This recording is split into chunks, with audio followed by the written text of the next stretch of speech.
Écoute, juste sur la fin de ta phrase, je suis pas d'accord quand tu dis que c'est le Real qui a décidé, parce que je pense, moi, au contraire, que le Real n'a pas décidé grand-chose dans cette finale complètement ratée, qu'ils ont pourtant gagné.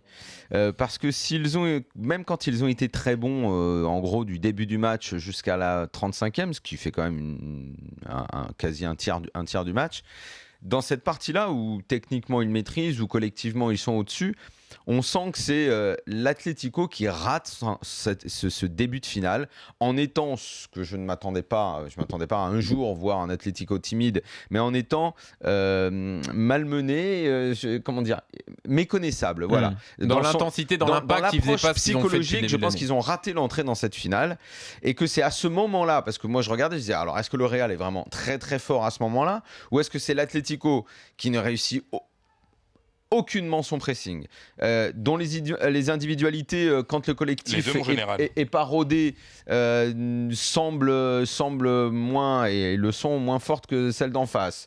Non, pas les deux, Fred. Pas les deux, parce que si c'est les deux, le Real a plus de maîtrise, le Real ne recule pas quand il mène, le Real ne démarre pas la seconde période en reculant. Physiquement, après, il y a un moment, tu peux pas tenir le rythme. Non, mais il n'y avait pas de rythme dans cette finale. Ils ont essayé de défier l'Atlético dans l'intensité. Il n'y avait pas de rythme dans cette finale. Dans cette finale, il y a eu très peu de rythme et très peu d'intensité. Il y a eu très peu d'intensité.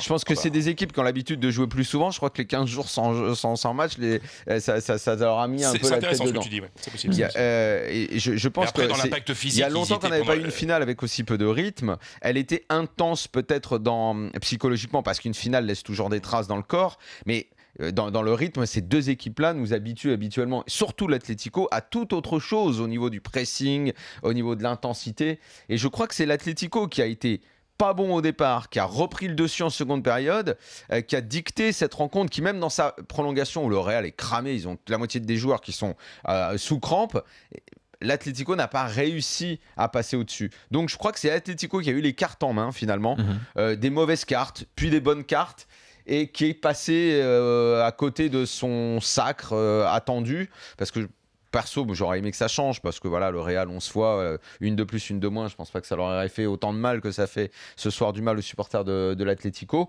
Et surtout, pour un club aussi beau, ils en ont remporté tellement des plus belles que celle-là, ils auraient pu la laisser aux voisins, vu comme elle était moche.